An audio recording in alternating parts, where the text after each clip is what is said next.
Teaser के पहले scene से ही बिना किसी एक्टर का चेहरा देखे ही ओवर एक्टिंग पता चल जाती है। बहुत ही बनावटी डायलॉग बोला गया है।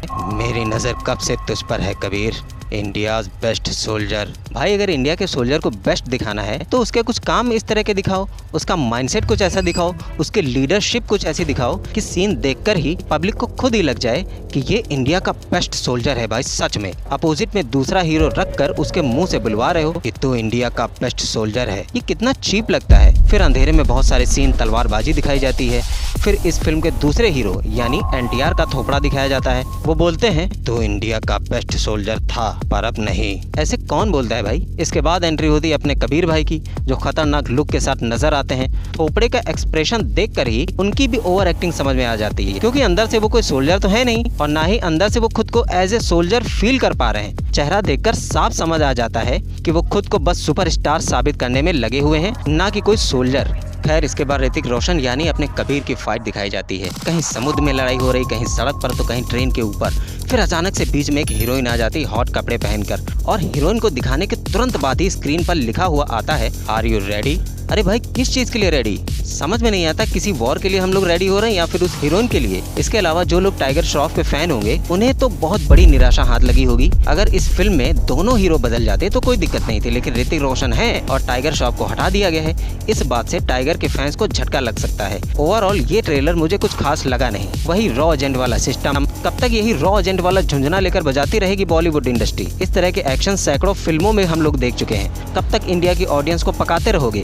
फिर बॉलीवुड वाले कहते हैं कि यहाँ की फिल्में चल नहीं रही हैं, ऑडियंस थिएटर तक नहीं जा रही हैं। अरे कैसे जाएंगी जब बार बार वही एक ही जैसी फाइट दिखाते रहोगे तो क्या होगा। नए राइटर्स को, नए एक्टर्स को मौका दोगे नहीं। नया राइटर अगर चला भी जाए तो तुम उसमें अपने तरीके के डायलॉग घुसेड़ दोगे। हीरो बोलेगा मेरा ये डायलॉग हटा दो, ये रख दो। फिर दूसरा एक्टर बोलेगा नहीं मेरा क्लोजअप ले लो, मैं ये वाला डायलॉग नहीं बोलूँगा, मेरा स्टारडम कम पड़ जाएगा।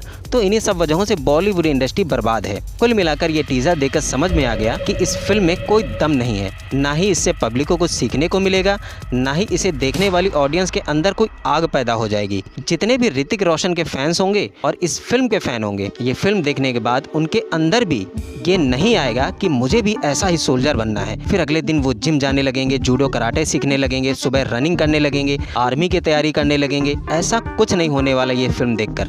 जबकि ऐसी फिल्म बनाई जा सकती है कि फिल्म को देखकर ही इंडिया का हर एक यूथ सोल्जर बनना चाहे, लेकिन यहाँ पर इतना ओवर दिखा दिया जाता है जिसका रियलिटी से कोई लेना देना ही नहीं होता। तो लोग रिलेट कैसे कर पाएंगे। हाँ, मनोरंजन के लिए ये फिल्म ठीक हो सकती है, लेकिन इसका असर इंडिया के किसी बच्चे पर नहीं होगा। ये मैं गारंटी के साथ कह सकता हूँ। मैं इस टीजर को देना चाहूँगा 5 में से 0 स्टार। बाकी ट्रेलर में हो सकता है कुछ और देखने को मिल जाए, उसका भी रिव्यू करूंगा। फिल्म रिलीज होने के बाद उसका भी रिव्यू करूंगा। आजकल बॉलीवुड में किसी भी एक्टर के अंदर या किसी भी डायरेक्टर के अंदर कॉन्फिडेंस नहीं रह गया है। सब 0 कॉन्फिडेंस वाले एक्टर हैं बॉलीवुड में, डायरेक्टर हैं, राइटर्स हैं, सब 0 कॉन्फिडेंस वाले हैं। किसी भी हीरो को देख लो, अगर जरा सा ध्यान से भी देखोगे ना, पता चल जाएगा कि सब अपने आप को हीरो साबित करने में लगे हुए हैं। जबकि 20-20 साल से वो हीरो हैं, तो साबित करने में क्यों लगे हुए हो। अगर फिल्म में कोई विलन है तो वो अपने आप को विलन साबित करने में लगा हुआ है। इसमें जैसे ऋतिक रोशन को ध्यान से देखोगे तो वो अपने आप को सुपरस्टार साबित करने में मेहनत करते दिखाई देंगे, ना कि अपने आप को सोल्जर दिखाने में।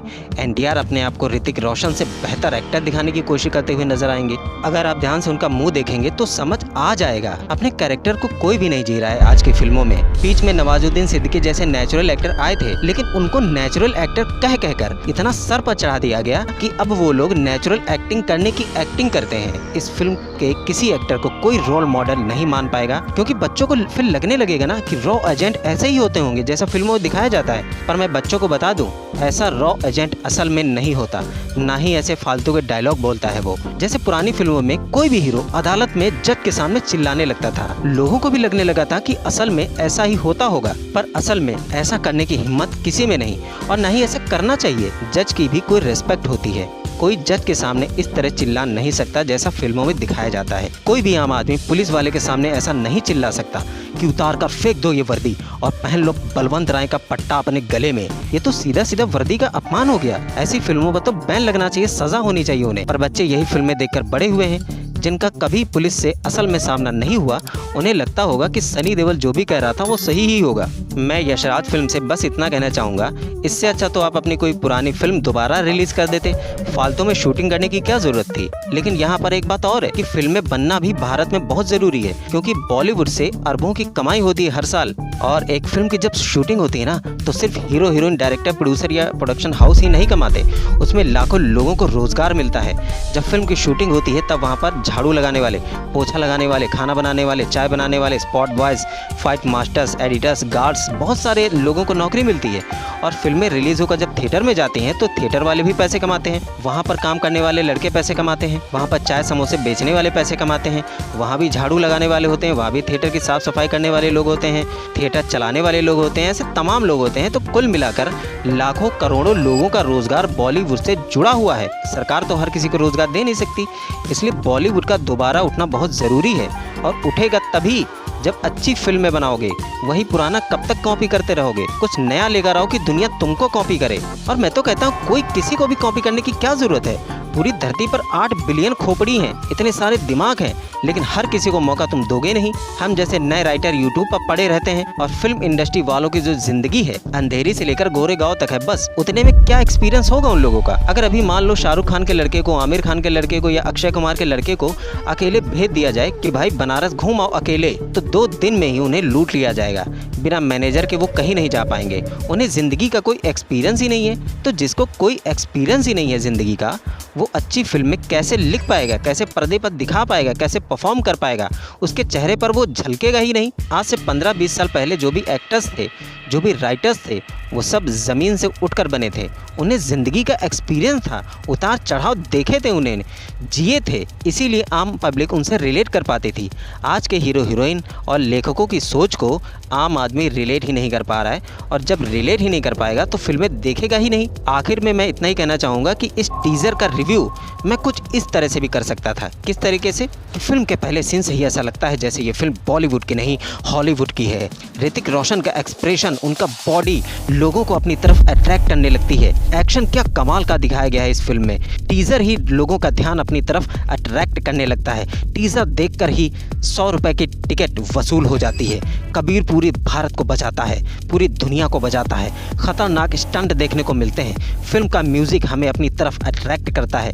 सिनेमेटोग्राफी भी कमाल की है। एडिटर ने भी अपना बेहतरीन काम किया है। क्या कहानी लिखी गई है इस फिल्म की। अगर मैं ये सब बोलता तो ये सब भी आपको सही लगता। बहुत सारे लोगों ने बोला ही है, बहुत क्या सब यही बोल रहे हैं, जो कि सही भी है, लेकिन जो मैंने ऊपर कहा वो इससे ज़्यादा सही है। मिलता हूँ नेक्स्ट रिव्यू के साथ। Good bye.